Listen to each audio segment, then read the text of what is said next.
Tehran میں جب حضرت بہاءاللہ کو سب سے پہلی بار ان کو قید کیا جاتا ہے، ایران کے شہر تہران میں سیاہ چال ایک قید خانہ ہوتا ہے، اور وہاں پر پہلی دفعہ ان پہ وحی نازل ہوتی ہے، اور حضرت بہاءاللہ کا جو پیغام ہے وہ یہ ہے کہ میں موعود کل ادیان ہوں۔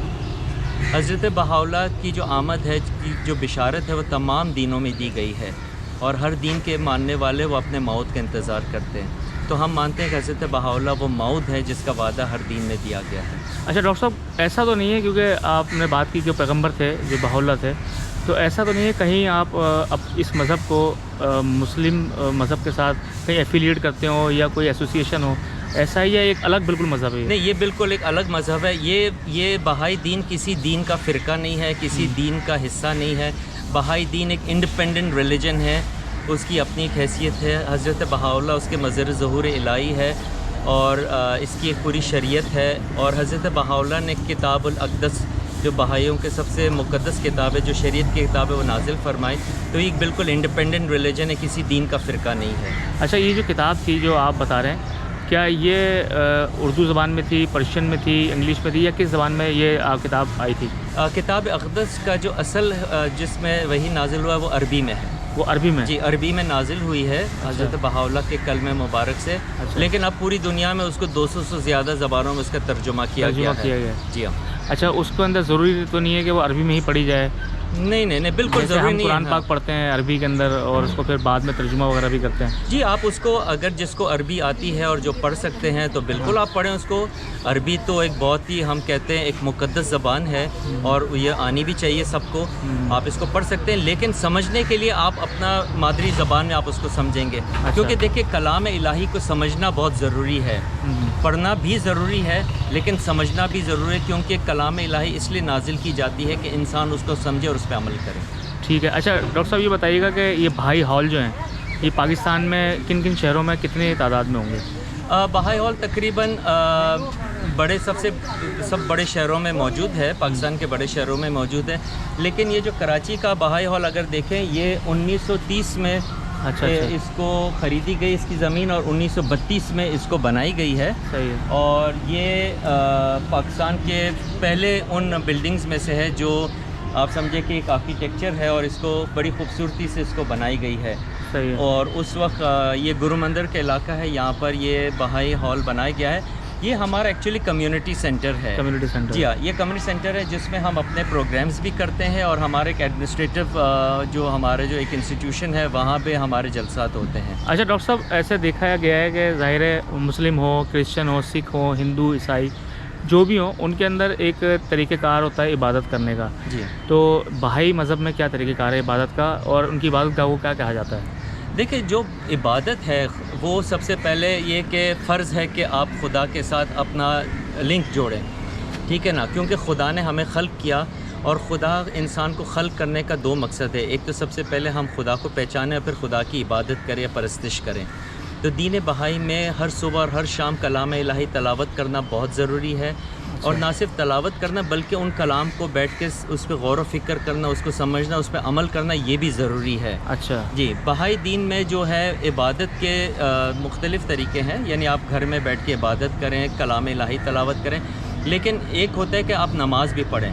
دین بہائی میں نماز بھی ہے، لیکن وہ انفرادی ہے اور وہ فرض نماز ہے۔ اچھا جی ہاں، وہ آپ گھر میں بیٹھ کے اجتماعی نہیں ہے؟ نہیں، اجتماعی نماز صرف اور صرف نماز جنازہ اجتماعی ہے۔ اچھا، لیکن باقی جو فرض نماز ہے وہ انفرادی ہے۔ کیا طریقہ کار ہوتا ہے نماز کا؟ نماز کا اسی طرح ہے کہ آپ وضو کرتے ہیں، اور قبلہ جو حضرت بہاءاللہ کا روضہ مبارک ہے اس کی طرف ہم منہ کھڑا ہو کے، وہ کس طرح ان کا مزار ہے؟ وہ ان کا جو روضہ مبارک ہے وہ بہجی میں ہے۔ اچھا۔ تو حضرت بہاءاللہ کا روضہ مبارک ہمارے لیے قبلہ ہے۔ اچھا، وہ آپ کا قبلہ ہوتا جی، ہے؟ وہ ہمارا قبلہ ہے۔ اچھا، آپ کی جو رسومات ہیں، جیسے مرنے کے بعد، جیسے ہمارے یہاں نماز جنازہ ہوتی ہے، ہندوؤں کے اندر جلایا جاتا ہے، تو آپ کے یہاں کیا طریقہ کار ہوتا ہے مرنے کے بعد کا جو سلسلہ ہوتا ہے؟ دیکھیں، ہم یہ مانتے ہیں کہ یہ جو جسم ہے یہ بہت ہی ایک مقدس ایک وجود ہے، کیونکہ اللہ نے اس کو خلق کیا، تو اس کا سب سے زیادہ احترام کیا جائے، اور کیونکہ یہ روح کا گھر بھی ہے، اس میں روح بستی ہے۔ جب ہم زندہ ہیں تو روح ہمارے ساتھ منسلک ہوتی ہے،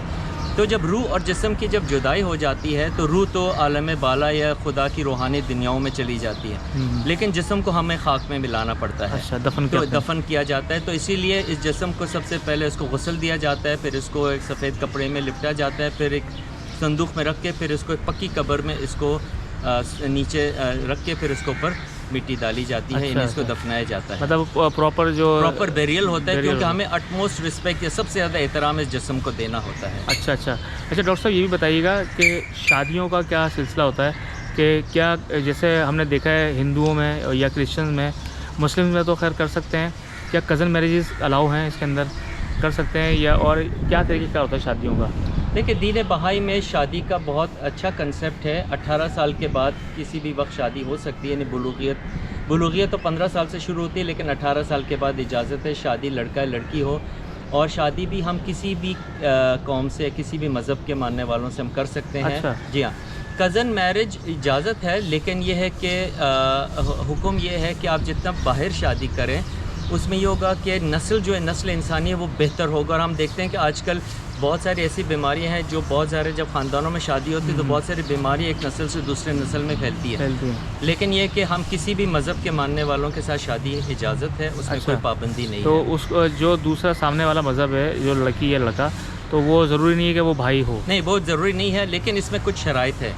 سب سے پہلا شرط ہے کہ اس میں 6 افراد کی رضامندی ضروری ہے. 6 افراد کا مطلب یہ ہے کہ لڑکا اور لڑکی اور دونوں کے والدین.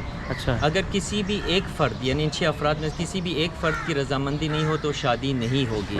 جی ہاں، یہ ضروری ہے کہ کیونکہ دیکھیں شادی کا کنسیپٹ یہ ہے کہ 2 خاندانوں کو جوڑنا، اور کیونکہ بہائی دین اتحاد اور الفت اور متحد ہونے کی جو پیغام دیتا ہے، اور اگر ادھر اختلاف ہو جائے تو پھر وہ پیغام ختم ہو جاتی ہے. تو اس لیے جب 2 خاندانوں کو ملنا ہوتا ہے تو اس لیے 6 افراد کی رضامندی ضروری ہے. 6 افراد کی رضامندی ضرور. اچھا ڈاکٹر صاحب، ایک چیز جو بڑی مین چیز مجھے لگتی ہے کہ حلال اور حرام کا کیا کانسیپٹ ہے بھائی مذہب کے اندر؟ جی بہت ساری چیزیں حرام ہیں ہمارے یہاں. مثال کے طور پر جتنے بھی نشاور چیزیں ہیں جیسا شراب نوشی یا جو بھی نشاور، وہ سب حرام ہیں ہمارے یہاں. ہمارے یہاں سیاست میں حصہ لینا حرام ہے. اچھا جی، ہم سیاست میں حصہ نہیں لیتے ہیں، نہ ہی ہم اپنے آپ کو کسی سیاسی پارٹی یا کسی اس گروہ سے ہم اپنے آپ کو منسلک کرتے ہیں، کیونکہ یہ چیز باعث اختلاف ہوتی ہے. لیکن اہل بہا جس ملک میں رہتے ہیں اس ملک کے قوانین اور اس ملک کے جو آئین ہے اور اس کے احکامات ہیں اس کے مطیع ہوتے ہیں، اس کے وفادار ہوتے ہیں. کیونکہ میں پاکستان میں رہتا ہوں، میں پاکستانی شہری ہوں، تو جو بھی حکومت وقت اور جو بھی اس کے قوانین ہے، جو بھی اس کے آئین ہے، میں اس کے وفادار رہوں گا، اس کے مطیع رہوں گا، میں اس کو فالو کروں گا. لیکن بہائیس کا یہ کنسیپٹ ہے کہ پوری دنیا میں اتحاد ہو جائے، اور ہم یہ مانتے ہیں کہ یہ پوری دنیا جب اللہ نے یہ زمین بنایا اور انسان کے حوالے کیا، اللہ نے اس وقت لکیریں اور حدیں نہیں کھینچی. یہ بعد میں انسانوں نے آ کے اس کی حد بندی کی اور یہ باعث اختلاف بنایا. اس لیے اہل بہا پوری دنیا میں اتحاد اور الفت اور محبت کا پیغام پرچار کرتی ہے اور کوشش یہ کرتی ہے کہ نسل انسانی جڑ جائے اور محبت و الفت و اتحاد دوبارہ انسان میں پیدا ہو جائے. اچھا یہ بھی ڈاکٹر صاحب بتائیے گا، ایک سوال ذہن میں تھا کہ کیا کوئی جو غیر مذہب جو بھائی نہیں ہے، کیا وہ اس کا کنورژن ہو سکتا ہے بھائی کے اندر؟ جیسے بہت سارے مذہب جیسے پارسی ہیں یا جیوز ہیں، ان کے اندر کنورژن نہیں ہے، تو بھائیوں کے اندر کیا کنسیپٹ ہے؟ دیکھیں بہائی دین ویلکم کرتا ہے سب کو. یہ دین ہے، یہ دین کسی کی وراثت نہیں ہوتی ہے، دین پوری انسانیت کے لیے آتی ہے. جو بھی دین خدا کی طرف سے آیا وہ انسانوں کے لیے آیا، پوری دنیا کے لیے آیا ہے. اور ہم یہ نہیں کہتے ہیں کہ آپ کنورٹ ہوئے ہیں، ہم یہ کہتے ہیں کہ آپ ایک نئے دین میں شامل ہوئے ہیں اور جو بہائی دین کے جو احکامات اصول ہیں اس کے اوپر آپ عمل کرتے ہیں، تو ہم ویلکم کرتے ہیں. اور بہائی پوری دنیا میں ان کا کنسیپٹ یہ ہے کہ ہم جو اخلاقی جو دنیا میں آج گر گیا ہے، دنیا پوری طرح اخلاقی طور پر، ہم کوشش کرتے ہیں کہ دنیا میں وہ مورل ایجوکیشن اور وہ مورل سسٹم انٹروڈیوس کیا جائے، اور پوری دنیا میں اہل بہا اس پہ کام کر رہی ہے. بچوں کی جو روحانی تربیت اس پہ بہت زیادہ کام کرتی ہے، اسی طرح نوجوانوں کے اوپر. اور ہم ایسے پروگرامز کرتے ہیں جو نسل انسانی خود دوبارہ خدا کے ساتھ کی طرف رجوع ہو جائیں اور انسان کو پہچانے اور انسان جو ہے نا انسانیت کا احترام کریں. اچھا ڈاکٹر صاحب یہ بتائیے گا کہ جو آپ کے مین مذہبی تہوار ہیں یا اس کے علاوہ بھی اور کوئی تہوار ہیں، وہ کون کون سے ہیں؟ دیکھیں بہائی دین میں 6 بڑے تہوار ہوتے ہیں، اور سب سے بڑا جو تہوار ہے وہ تو نوروز ہے. جب ہمارے جو آخری جو بہائی مہینہ روزوں کا مہینہ ہے وہ جب اختتام کو پہنچتا ہے، وہ 2 مارچ سے شروع ہو کر 20 مارچ تک ہوتا ہے، اور 21 مارچ کو نوروز ہوتا ہے جو روزوں کے بعد کا عید ہے، اور پھر بہائی کیلنڈر بھی اسی تاریخ سے شروع ہو جاتا ہے۔ اچھا، اس کے بعد 21 اپریل ہے، وہ دن ہے جب حضرت بہاءاللہ نے اپنا ظہور فرمایا کہ وہ معود کل ادیان ہے اور خدا کی طرف سے بھیجے ہوئے مظہر ظہور الہی ہے۔ اس کے بعد پھر حضرت بہاءاللہ کی جو میلاد ہے، حضرت باب کی میلاد ہے، حضرت باب اور حضرت بہاءاللہ کی جو بعثت ہے، یہ سب عید تہواروں میں شامل ہوتا ہے۔ اچھا، آپ کا کوئی کلمہ بھی ہے خاص؟ نہیں، ہمارا کوئی خاص کلمہ نہیں ہے، ہم تو کلام الہی ہے، سب کلمہ ہے۔ اچھا جی، اچھا، سلام کا کیا طریقہ ہوتا ہے آپ کا؟ ہم جب بہائی ایک دوسرے سے ملتے ہیں تو ہم اللہ ابہا کہتے ہیں۔ اللہ ابہا۔ اللہ ابہا کا مطلب ہے سب سے بڑا نور اللہ ہے۔ اچھا جی، اللہ، اور پھر ابہا کا مطلب ہے نور، یعنی اللہ سب سے بڑا نور ہے۔ اچھا، اللہ سب سے بڑا نور ہے۔ جی، ٹھیک ہے سر، نمبر 19 کو کیوں انتہائی اہم سمجھے جاتے ہیں؟ اس کے بارے میں تھوڑا سا بتائیں۔ دیکھیں، بہائی دین میں 9 اور 19 کو اہم سمجھا جاتا ہے۔ 9 کیونکہ یہ حروف ابجد کے حساب سے جو بہا ہے، جب حروف ابجد کے حساب سے لے لے تو یہ 9 ڈینوٹ ہوتا ہے۔ پھر 9 جو ہے نا، حروف میں سے جو نمبرز میں سے سب سے ہائیسٹ ڈیجٹ آتا ہے، ٹھیک ہے نا، اور یہ 9 جو ہے کیونکہ سب سے بڑا نام اللہ کا ہے، اس لیے ہم اس کو 9 کہتے ہیں۔ تو ابہا یعنی اللہ یعنی نور، تو اس لیے 9 ہے۔ 19 کیونکہ پہلے 19 وہ اشخاص تھے جو حضرت باب پر ایمان لاتے ہیں، ہم ان کو حروف ہی کہتے ہیں، اس لیے وہ 19 کا جو کنسیپٹ ہے وہ امپورٹنٹ ہے۔ سر، ہم نے یہ سنا ہے کہ کھانے پینے کے حوالے سے انسان خود اپنا انتخاب کر سکتے ہیں، اس میں کیا حقیقت ہے؟ اس کے بارے میں بتائیں۔ بالکل، آپ دیکھیں جو اللہ کی جتنی بھی نعمتیں ہیں آپ اس کو بالکل استعمال کر سکتے ہیں، اور اس کو کھانا بھی چاہیے، جیسا سبزی، دالیں، چاول، روٹی، ہر چیز آپ کھا لیں، اس میں کوئی آپ گوشت بھی استعمال کر سکتے ہیں، مچھلی بھی کھا سکتے ہیں، کوئی ممانعت نہیں ہے۔ ہاں، جو چیزیں حرام ہیں، جیسا میں بولا شراب اور نشاور چیزیں، وہ بالکل حرام ہے، ہم اس کو استعمال نہیں کرتے۔ اچھا ڈاکٹر صاحب، جیسے اسلام کے اندر ہے کہ بتایا گیا ہے کہ کیا حلال ہے کیا حرام ہے کھانے کے حوالے سے، تو کیا بہائیت کے اندر بھی ایسا ہے کہ ہمارے یہاں جیسے وہ کہتے ہیں کہ سور نہیں کھا سکتے، یا اور اس کے علاوہ بہت سارے جانور ہیں، تو کیا بہائیت میں ایسا ہے؟ دیکھیں، جو مخصوص ہے وہ تو بالکل اس طرح نشان دیں، لیکن جی ہاں، جو چیز صحت کے لیے نقصان دہ ہم بالکل اس کو استعمال نہیں کرتے ہیں۔ اچھا، کیونکہ دیکھیں، جب ہم کہتے ہیں کہ تمام ادیان خدا کی طرف سے آئے ہیں، اور ہر دین میں جو انسان کی بھلائی کے لیے جو باتیں کہی گئی ہے وہ سب برحق ہے، یعنی یہ اللہ نے فرمایا، اللہ نے حکم دیا نا، کسی انسان نے تو نہیں بولا، یہ اللہ کی طرف سے حکم ہے کہ یہ چیز آپ کے لیے حرام ہے، تو اہل بہا بھی کوشش کرتے کہ ان چیزوں کا استعمال نہ کیا جائے۔ اچھا ڈاکٹر صاحب، ایک بات اور بتائیے کہ موسیقی کے بارے میں بہائی مذہب کیا کہتا ہے؟ کیونکہ اسلام کے اندر تو موسیقی کے لیے منع فرمایا گیا ہے، اور اس کے بعد ایک اور سوال ہے کہ روح کے بارے میں بہائیت کا کیا وہ ہے کنسیپٹ؟ دیکھیں، موسیقی کے بارے میں یہ کہ ہم مانتے ہیں کہ موسیقی روح کی غذا ہے، ٹھیک ہے، اور وہ موسیقی اچھا ہوتا ہے جو آپ کو ایک من کے اندر اور آپ کو ایک روحانی تسکین دے۔ تو جو موسیقی سب سے پہلے خدا کی شان میں جو گیت گاتی جاتی ہے، تو میں سمجھتا ہوں وہ سب سے حسن ہے اور سننے میں بھی بہت اچھا لگتا ہے۔ لیکن وہ موسیقی جو بے حیائی کی طرف جاتا ہے اور جو اخلاقیات کی طرف ہمیں نیچے گراتا ہے، ہم اس کو پسند نہیں کرتے ہیں۔ اچھا، اس کے علاوہ جو روح ہے، ہم بالکل مانتے ہیں کہ روح ہے، اور ہم یہ مانتے ہیں کہ جب رحم مادر میں جب بچہ جنم لیتا ہے، یعنی بچے کی جب شروعات ہوتی ہے، تو اس وقت روح اور جسم کی شروعات ہو جاتی ہے، یعنی انسانی جسم بننا شروع ہو جاتا ہے۔ اور ہم یہ مانتے ہیں کہ انسان کے 3 عوالم ہے، ایک ہے عوالم مادری، جب بچہ ماں کے پیٹ میں ہے، دوسرا جب اس دنیا میں آتا ہے، جنم لیتا ہے، تو یہ دنیا ہے، اور پھر اس کے بعد کی ایک اور دنیا ہے جو بعد از موت ہم کہتے ہیں۔ اور ہم یہ مانتے ہیں کہ انسان ہر عالم میں ایک ٹرانزیٹری پیریڈ ہوتا ہے، ماں کے پیٹ میں 9 مہینہ کا وقت گزارتا ہے، اسی طرح جب ہم اس دنیا میں آتے ہیں ہمیں نہیں پتہ ہم کتنا عرصہ زندہ رہتے ہیں، لیکن ایک ٹائم پیریڈ ہم اس دنیا میں گزارتے ہیں، لیکن جو اصل زندگی وہ اس کے بعد شروع ہو جاتی ہے، کیونکہ یہ جسم خاک میں مل جاتا ہے، اور اصل زندگی روحانی زندگی جو خدا کی روحانی دنیاؤں میں ہے۔ تو ہم مانتے ہیں کہ ہم نے جتنے بھی اچھے کام اس دنیا میں کیے ہیں، ہماری روح اتنا قرب الہی حاصل کرتی ہے۔ تو جنت دوزخ کا کانسیپٹ ہے؟ بالکل، ہم یہ کہتے ہیں کہ جتنا آپ اللہ کے قریب ہو جاتے ہیں یا قرب الہی حاصل کرتے ہیں، وہ آپ کے لیے جنت ہے، اور جتنا اللہ سے دوری ہے وہ آپ کے لیے دوزخ ہے۔ اچھا، بہت سارے مذاہب کے اندر اللہ کو مختلف ناموں سے پکارا جاتا ہے، ہم جیسے اسلام کے اندر اللہ کہا جاتا ہے، اور ہندوؤں میں ایشور کہتے ہیں، انگریزوں جو کرسچنوں سے گاڈ کہتے ہیں، تو بھائی کے اندر کیا کہا جاتا ہے؟ اللہ کا نام؟ ہم سب کہتے ہیں، ہم دیکھیں سب ایک ہی پاک ذات کی طرف اشارہ ہے، ایک ہی طاقت، آپ اس کو کسی بھی نام سے پکاریں۔ آپ اس کو ہولی فادر کہیں، آپ اس کو پروردگار کہیں، آپ اس کو رحمان کہیں، رحیم کہیں، یہ سب اللہ کی طرف اشارہ ہے. آپ اللہ کہیں، خدا کہیں، گاڈ کہیں، لارڈ کہیں، یہ سب اللہ کی طرف اشارہ ہے. یہ اصل میں مختلف نام اس لیے کہ اس دور، ہر دور میں جو انسان جس چیز کو سمجھتا تھا وہ لفظ استعمال کیا گیا تھا. اچھا ڈاکٹر صاحب یہ بتائیے گا کہ ابھی اس ہال کے اندر دعائیہ تقریب چل رہی تھی اور لوگ بڑے اچھے جو باتیں کر رہے تھے یہاں بیٹھ کے. انہوں نے کچھ اسلامی جو ہماری وہ ہے آیات ہیں ان کو بھی کوٹ کیا اپنی باتوں میں، قرآن پاک کے جو آیات ہیں. اچھا ایک سامنے جو مجھے یہ سائن نظر آ رہا ہے، یہ اس میں شاید کوئی پرشین میں کچھ لکھا ہے اور ساتھ 2 اسٹارز بنے. جی. یہ کیا چیز ہے، اس کو کیا کہتے ہیں؟ یہ جو ہے یہ اسم اعظم ہے اور یہ ایک سمبل ہے. اچھا یہ سمبل ہے اور یہ جو آپ پہلے اوپر 2 ہے دیکھ رہے ہیں، جی جی، اور نیچے بھی آپ 2 ہے دیکھ رہے ہیں. جی جی. اوپر والا 2 ہے یہ خدا کی دنیا ہے. اچھا. اور نیچے والا بھی جو 2 ہے وہ انسان کی دنیا ہے. اچھا اوپر خدا کی دنیا، نیچے اور نیچے انسان کی دنیا. اور یہ جو بیچ میں ایک بے آپ دیکھ رہے ہیں، جی جی، یہ پیغمبر کی دنیا ہے. اچھا یعنی پیغمبر جو ہے وہ خدا اور انسان کے بیچ میں خدا کا پیغام جو ہے انسان تک پہنچاتا ہے. اچھا دوسرا آپ یہ دیکھتے ہیں کہ ایک اور اس طرح بے آپ کو نظر آ رہا ہے، جی. جو اوپر اور نیچے اس کو جوڑتی ہے، وہ بھی بے ہے.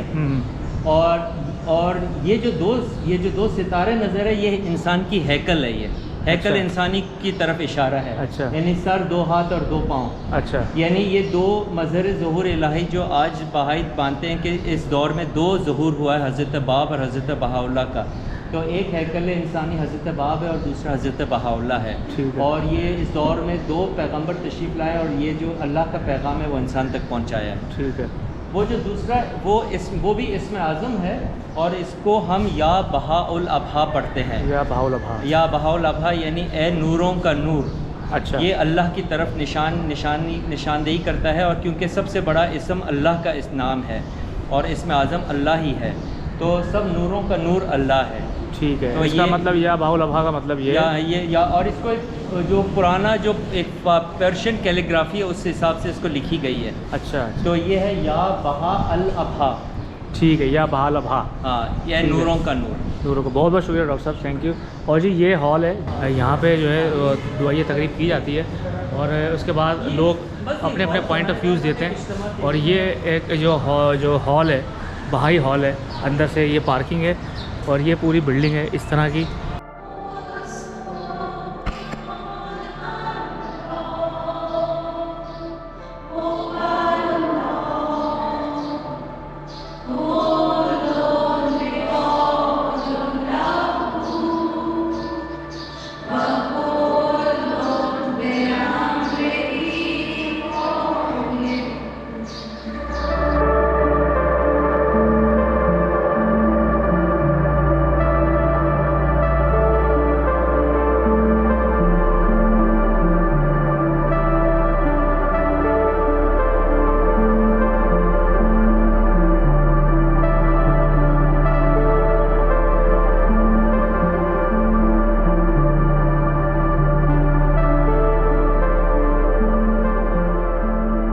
اچھا بھائی کمیونٹی سے ہمارے ساتھ میڈم روحانیہ موجود ہیں، ان سے ہم تھوڑا سا بات کرتے ہیں بچوں کی، ان کے حوالے سے، تربیت کے حوالے سے اور ایجوکیشن کے حوالے سے. کیسی ہیں میڈم آپ، خیریت سے؟ بالکل ٹھیک، تھینک یو. اچھا میڈم یہ بتائیں کہ جو بھائیت کے اندر جو بچوں کی ایجوکیشن ہے، اس کے جیسے مثال کے طور پہ اسلام کے اندر ہم دیکھتے ہیں کہ ان کو مدرسہ بھیجا جاتا ہے یا قرآن پاک پڑھایا جاتا ہے اور اس طرح سے تربیت دی جاتی ہے، اسلام کے بارے میں بتایا تھا. بھائیت کے اندر بچوں کی ایجوکیشن کے حوالے سے کیا ہے اس کا؟ سو بہائی فیتھ میں بیسکلی ہم تربیت کو بہت اہمیت دیتے ہیں، اور جس طرح ہم جانتے ہیں کہ انسان جو ہے ایک تو یہ جسم ہے اور ہم روح کا مرکب ہے، تو ساتھ ہی ساتھ بہت ضروری ہے کہ ہم اپنے جسم کی نشو و نما کے لیے تو ہم بہت کچھ کرتے ہیں، لیکن اپنی روح کی ترقی کے لیے بھی ہم کچھ نہ کچھ کر رہے ہیں. اس کو بیسکلی ہم یہ بھی جانتے ہیں کہ ہمارے زندگی میں، اس دنیا میں آنے کا مقصد یہ ہے کہ ہم کس طرح سے ہم اگلی دنیا کے لیے خود کو آمادہ کر سکیں.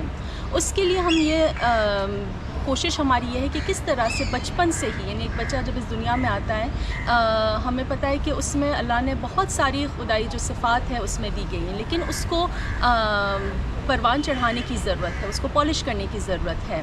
سو اس کے لیے بچپن سے یعنی تربیت کا جو یہ عمل ہے شروع ہوتا ہے. اس میں بچوں کی روحانی کلاسیں ہوتی ہیں جس میں وہ روحانی جو صفات ہے اس کو وہ مختلف سرگرمیوں کے ذریعے وہ سیکھتے ہیں. مثال کے طور پہ ہم اپنے بچوں کو اسکول تو بھیجتے ہیں، وہ دنیاوی تعلیم اور مادی تعلیم تو حاصل کر رہے ہوتے ہیں، لیکن یہ بھی ضروری ہے کہ وہ جو خدائی صفات ہے وہ بچپن سے ہی ان میں پروان چڑھائی جائے. جیسے سچ بولنا ہے، انصاف ہے، یہ بنیادی جو روحانی صفات ہے اس کو وہ مختلف سرگرمیوں، مثال کے طور پہ اقتباس کے ذریعے، کلام الہی کے ذریعے، کہانی، گیت، رنگ بڑھنے کے ذریعے ان صفات کو وہ سیکھتے ہیں. اور آپ تصور کریں کہ ایک بچہ اگر بچپن سے، ایک 5 سال کا بچہ یہ ساری روحانی صفات سیکھ رہا ہوگا تو بڑے ہو کے کس طرح کا ایک انسان بنے گا. ہم جب اپنے ارد گرد معاشرے میں بھی دیکھتے ہیں، اصل جس چیز کی کمی ہے وہ ان روحانی صفات کا اظہار ہی ہے. اور یہ بچوں کا جو پروگرام ہے 5 سے 10 سال کی عمر کے لیے ہے، لیکن ساتھ ہی ساتھ ایک الگ پروگرام نوجوانوں کے لیے جو کہ وہ افراد جو کہ 11 سے 15 سال کے درمیان ہوتے ہیں. کیونکہ ہم یہ بھی جانتے ہیں کہ 11 سے 15 سال کا جو ایک ایج ہے کسی بھی فرد کے لیے ایک بہت ہی ایک کروشل اور ایک بہت اہمیت والا ایک فیز ہوتا ہے. وہ بہت جسمانی تبدیلیوں سے گزر رہا ہوتا ہے اور اس میں بہت ساری ذہنی تبدیلیاں بھی آ رہی ہوتی ہیں اور اس کے ذہنوں میں بہت سوال ہوتے ہیں.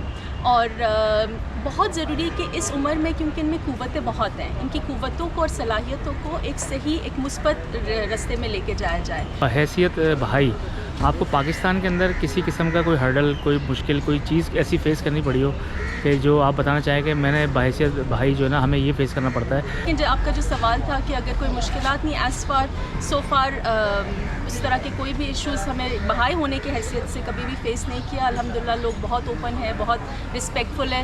اینڈ جنرلی ہم بھی یہ سیکھ رہے ہیں کہ کس طرح سے سب کے ساتھ پیار محبت کے ساتھ ہم کام کریں. اور بہت امپورٹنٹ ہے کہ ہم دوسروں کی اسٹرینگس پہ دیکھیں، ان چیزوں پہ فوکس کریں جو ہمیں یکساں ہے.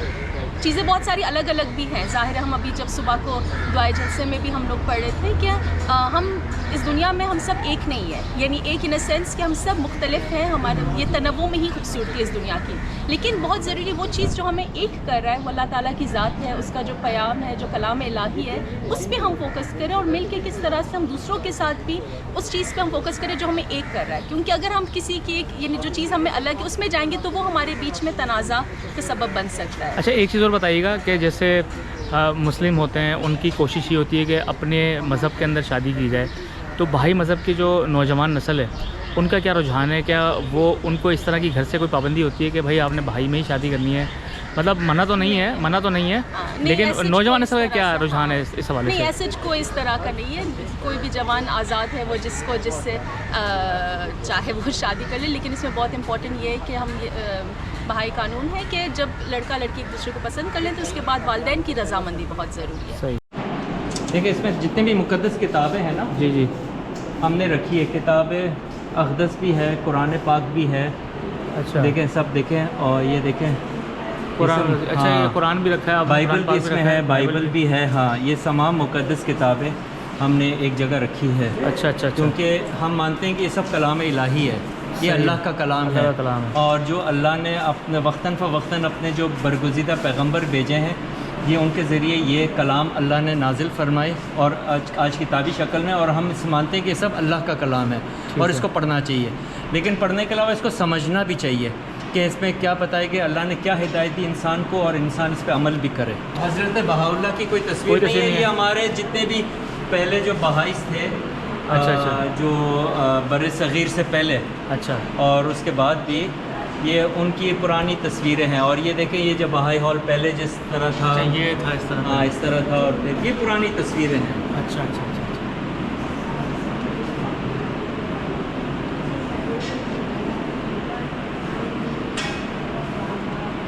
اچھا ڈاکٹر صاحب، یہ بتائیے گا یہ جو تصویر سامنے لگی ہے یہ کون بزرگ ہیں؟